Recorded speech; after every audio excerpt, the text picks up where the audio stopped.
It was around 4 a.m. on May 2025, on this small rural island in the northern Bahamas. Fishing boats rocked softly against the tide as island life slept peacefully. But on this particular Sunday morning, something felt different. Church members slept soundly, phones began ringing, tears started flowing. Then came the heartbreaking news: Pastor has gone home to be with the Lord. The man whose voice once filled the sanctuary with songs of worship had stepped from time into eternity. But to understand the greatness of his life, you first had to understand the journey that shaped him. On this day in September 1958, in a humble three-bedroom home on a tiny rural island in the northern Bahamas, a baby boy was born to a hard-working husband and wife. He was their third child. No one could have imagined then that this quiet little boy would one day become one of the island's most beloved spiritual leaders. Life on the island was simple. Children played barefoot in sandy yards while neighbors lived like extended family. But even in those peaceful surroundings, hardship was never far away. At just 5 years old, tragedy struck. While playing outside with his older brother and friends, a terrible accident occurred involving broken glass. In an instant, the young boy lost his left eye. The pain was unimaginable. His childhood changed forever. The injury caused him to start school later than the other children. While his peers were already advancing, he remained behind, carrying not only physical pain but the silent emotional burden of feeling different. But greater heartbreak was still ahead. By the time he finally entered school at the age of 10, his father had passed away. The home that once depended on two parents was now held together by a grieving single mother struggling to raise 7 children alone. There were days when survival itself felt uncertain. His older brother, only 13 years old at the time, made a sacrifice that would forever shape the family's future. He dropped out of school to work and help provide for his younger siblings. It was an act of pure love, and that sacrifice was not wasted. The quiet young boy who once started behind everyone else rose above every obstacle before him and graduated at the top of his class. Even then, greatness was already growing inside him. As a young man, he remained soft-spoken, serious-minded, and humble. He wasn't the loudest person in the room. He didn't seek attention. But there was a quiet strength about him that people respected.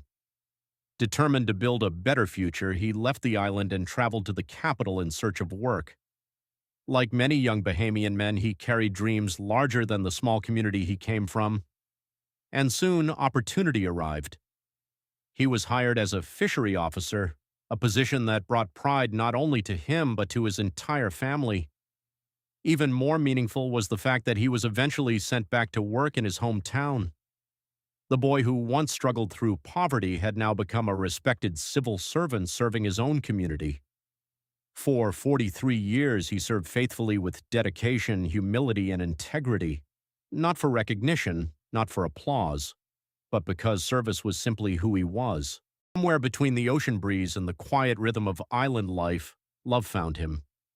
He met the woman who would become his soulmate. Together, they built a life rooted in faith, loyalty, and unconditional love.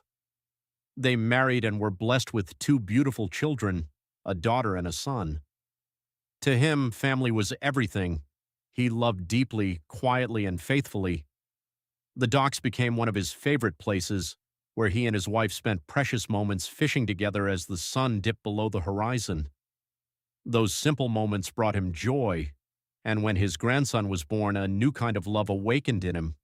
His only grandson became one of the treasures of his heart.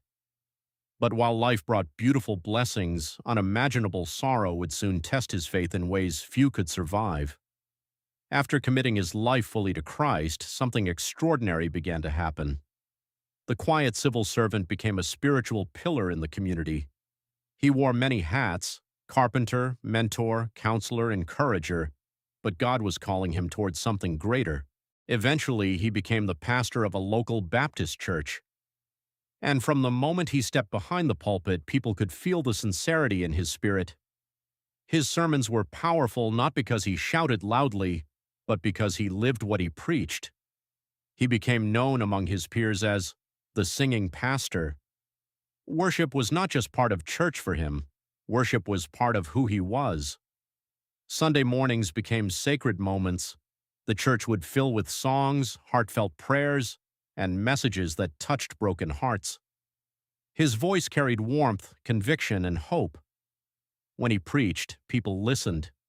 When he worshiped, heaven felt near. But even great men of God are not exempt from pain. Then came the greatest heartbreaks of his life. First, his daughter passed away. The grief shook him deeply, and before the wounds from that loss could fully heal, tragedy struck again. Within 2 years, his son also passed away. No words could fully describe the sorrow. The community watched as a father buried both of his children. People wondered how he kept standing, how he kept preaching, how he kept worshiping. But even through unimaginable pain, his faith remained anchored in God. There were tears behind closed doors. There were nights of grief only heaven witnessed. Yet every Sunday morning he still stood before the congregation with humility and faith. Because he believed with all his heart that God remained faithful even in suffering. Over the years, his life became woven into the heart of the island itself. He was more than a pastor, a faithful husband, an amazing brother and uncle, a comfort to grieving families, a loving grandfather, a trusted friend. His church family meant everything to him, and his influence reached far beyond the church walls. People respected him because he lived authentically. His kindness was genuine, his service was consistent, his faith was unwavering. He taught people not only how to worship God, but how to trust him through pain. Mother's Day 2025 arrived with excitement. It was truly a celebration where he announced, as he often did yearly, he prepared to attend the annual week-long Baptist conference in the capital.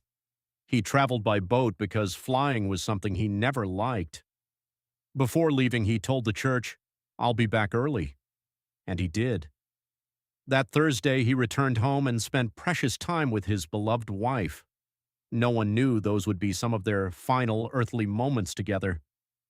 Then came Sunday morning, the same Sunday mornings he loved so dearly, the same mornings where his voice would echo through the sanctuary saying, "If you are here this Sunday morning, give God a praise and some thanks." But on that Sunday morning, the call came instead. The singing pastor had gone home, from time into eternity, from labor into rest, from earthly worship into heavenly glory.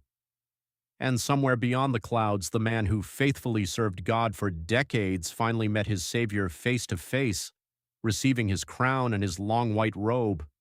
Today, his legacy lives on in every life he touched, in every sermon remembered, every song sung, every soul encouraged, every act of kindness shown.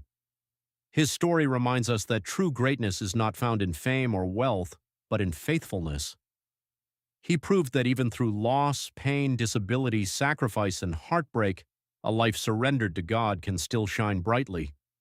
And perhaps his greatest message to all of us is this: no matter what life takes from you, never let it take your faith. Because the little boy who once lost an eye in a tragic accident grew into a man who helped countless others see God more clearly, and though his voice may now be silent on earth, his worship continues in heaven.